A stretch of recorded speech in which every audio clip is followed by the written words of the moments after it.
Welcome back to my channel.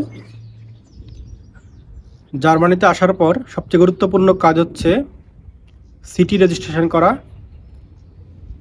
তো city registration করতে কি কি কাগজপত্র লাগে বা আপনাকে কোথায় যেতে হবে সেই বিষয়গুলো নিয়ে এখন কথা বলবো। তো আপনি যখন জার্মানি আসবেন, আসার আগ থেকে আপনি আপনার সংশ্লিষ্ট শহরের আউসল্যান্ডার বেহর্ডে অফিস থেকে বা ফরেনার অফিস থেকে অ্যাপয়েন্টমেন্ট নিয়ে আসতে পারেন। আবার কোনো সিটিতে সপ্তাহের নির্দিষ্ট কোনো দিনে অ্যাপয়েন্টমেন্ট ছাড়াই আপনি যেতে পারবেন। সেটা আপনি জেনে আসতে পারেন যে কোন সিটিতে অ্যাপয়েন্টমেন্ট লাগে, কোনটাতে লাগে না।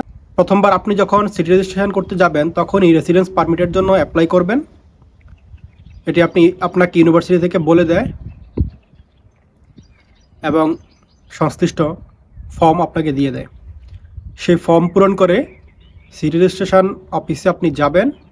সেই সাথে ছবি নিয়ে যাবেন 1 কপি, আপনার পাসপোর্টটি নিয়ে যাবেন। এগুলো ফটোকপির প্রয়োজন হয়, কিন্তু আপনার ফটোকপি করার কোনো প্রয়োজন নেই, আপনি নিয়ে যাবেন, ওনারাই ফটোকপি করে রাখবে। আপনার এনরোলমেন্ট সার্টিফিকেট অথবা অফার লেটার যে কোনো একটি হলে আপনি করতে পারবেন। তারপর যেটি গুরুত্বপূর্ণ সেটি হচ্ছে হাউস কন্ট্যাক্ট অবশ্যই লাগবে। আপনি যে বাসায় উঠেছেন সেই বাসা তো উঠে সাথে সাথে আপনাকে একটি হাউস কন্ট্যাক্ট দেবে, সেটি নিতে হবে। ব্লক অ্যামাউন্টের কনফার্মেশন নিতে হবে যে আপনার ব্লক অ্যাকাউন্টে এত ইউরো রয়েছে, সেটি নিতে হবে। আপনার হেলথ ইন্স্যুরেন্স থেকে যেই সার্টিফিকেটটি দিয়েছে সেটি নিতে হবে। এই ডকুমেন্টসগুলো নিয়ে আপনি যাবেন।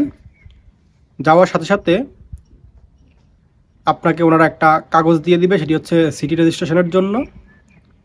আর 28 দিন বা তার কম বেশি সময় পরে আপনাকে চিঠি পাঠাবে, তখন আপনি রেসিডেন্স পারমিট কালেকশন করতে পারবেন। সে কার্ড এবং ওয়ার্ক পারমিট সহ আপনি কালেকশন করতে পারবেন।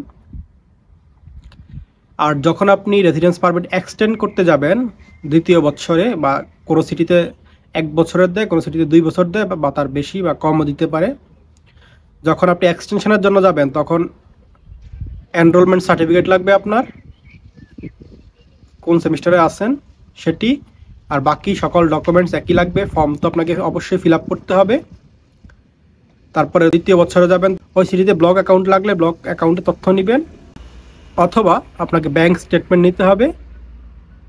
তো এই হচ্ছে ডকুমেন্টসগুলো, এগুলো আপনার অবশ্যই লাগবে, তার বাইরে তেমন কিছুই লাগে না। তো সিটি রেজিস্ট্রেশন একটি গুরুত্বপূর্ণ বিষয়, জার্মানিতে আসার পরে এটি প্রথমে করতে হয়। তার জন্য কী কী ডকুমেন্টস লাগে সেটি আশা করি এই ভিডিও দেখে আপনারা জানতে পারলেন। তো ভিডিওটি দেখার জন্য সকলকে ধন্যবাদ। সেই সাথে আমার চ্যানেলটি সাবস্ক্রাইব করে আমার সঙ্গেই থাকার অনুরোধ জানাচ্ছি।